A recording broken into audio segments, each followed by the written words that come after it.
So, of all the theories that we've thrown out over the last however long, one of the most popular theories, and one that you all have wanted me to get back to kind of revisit with my thoughts on that we threw out after we finished the game, was this fact that why does Sephiroth want Cloud to get stronger? Why does he want to push him to be better? Why, as he keeps saying, let's defy destiny together and all this kind of, what's he softening him up for? And the popular theory for a long time that we've all talked about, and it's no secret, is that Sephiroth wants to get Cloud's body. We free Sephiroth's soul at the end of Remake, right? We free his soul, we break him out of spiritual prison, right? And that was Sephiroth's goal at the end of that. So you're fighting him on the Whispers plane, like the spiritual plane or whatever. And he pulls Cloud in, he shows him the edge of creation, all that kind of stuff. But what's it all for? I think the popular opinion, and the thing that we've all talked about, is that Sephiroth wants to inhabit Cloud's body. Like, they have made subtle nods at this in Kingdom Hearts with Cloud having the opposite wing of Sephiroth, which in the Final Fantasy canon, that's kind of debunked because Genesis has the opposite wing in Final Fantasy, not in the Kingdom Hearts run.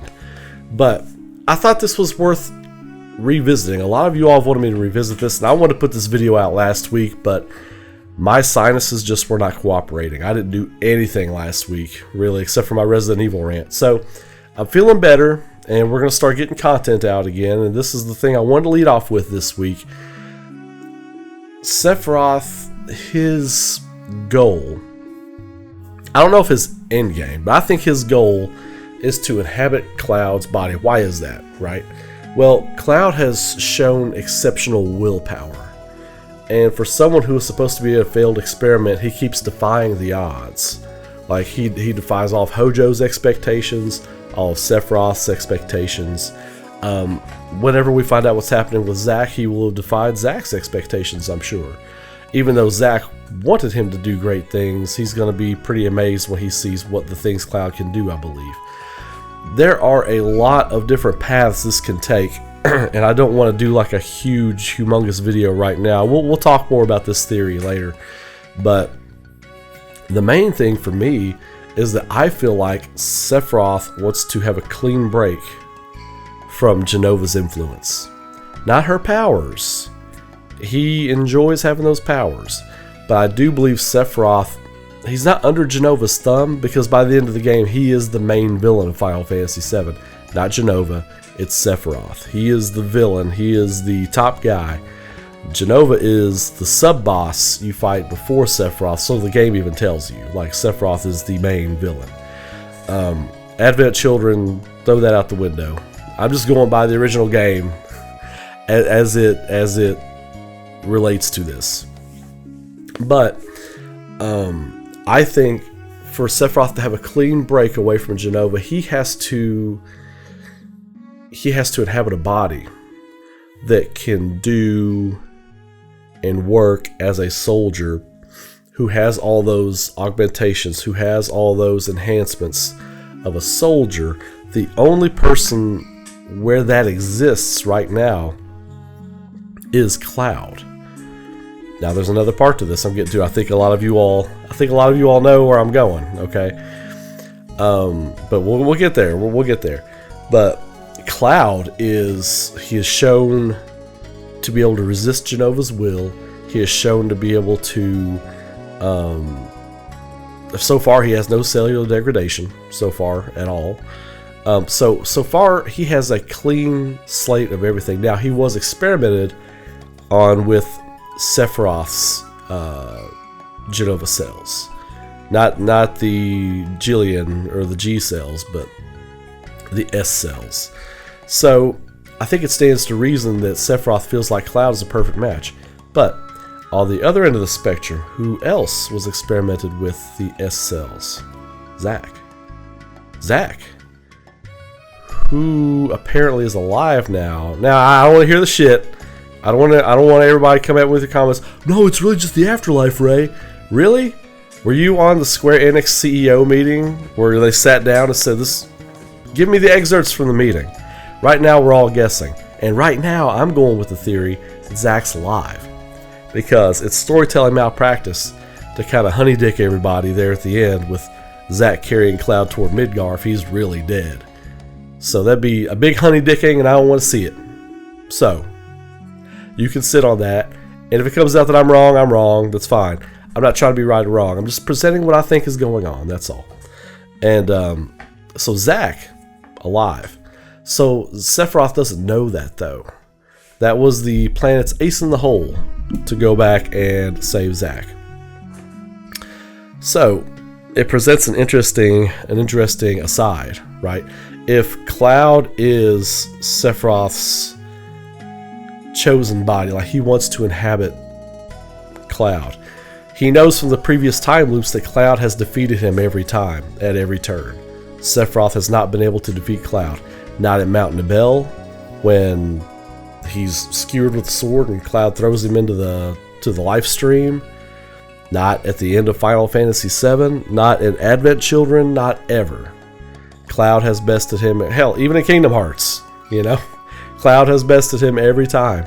So I think it stands to reason that Sephiroth, he has figured out. I think he has figured out what is special about Cloud.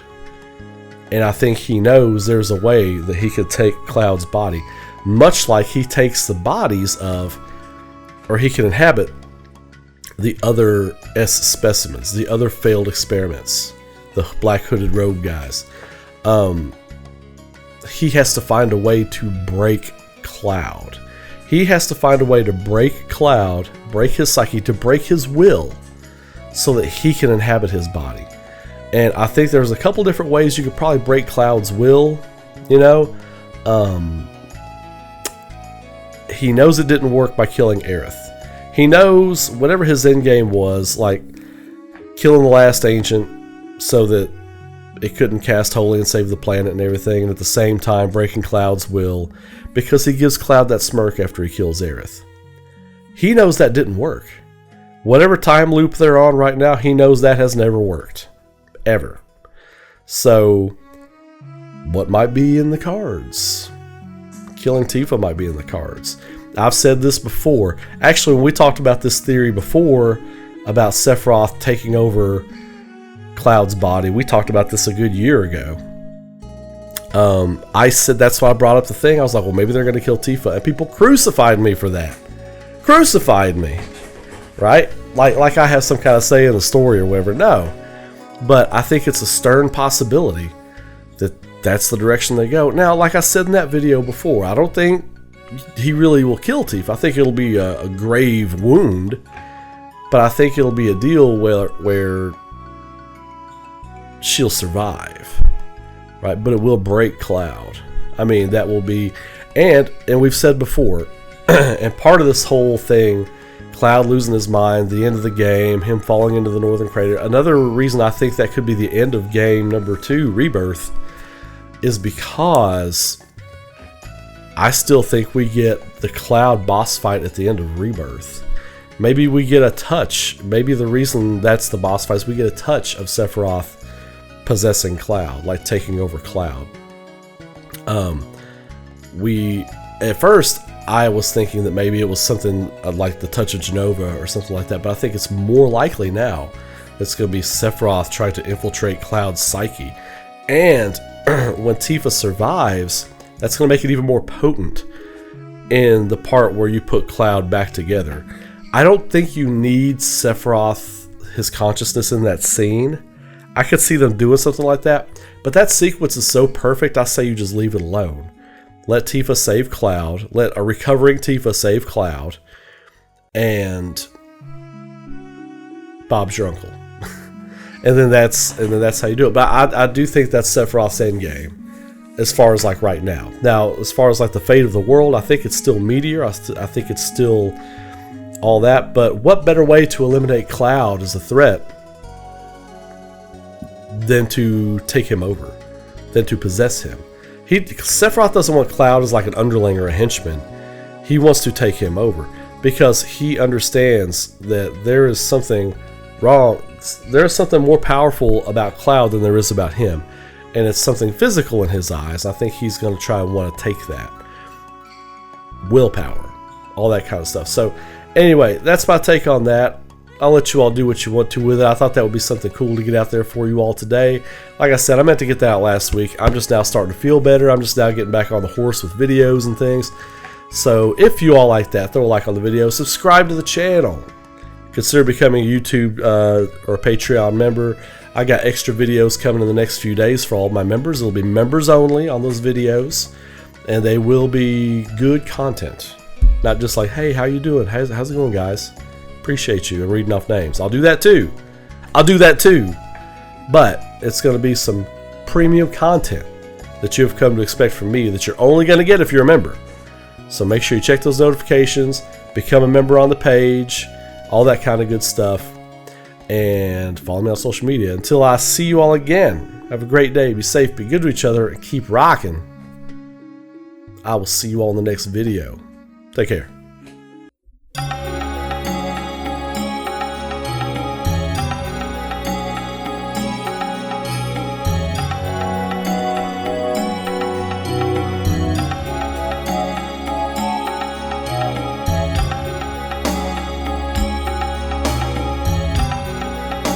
I want to say a quick thank you to my YouTube and Patreon members and supporters. If you would like to support the future creation of content on this channel, get some few extra perks and some art sent to your door every month, consider becoming a Patreon or YouTube member. Details and links are in the video description.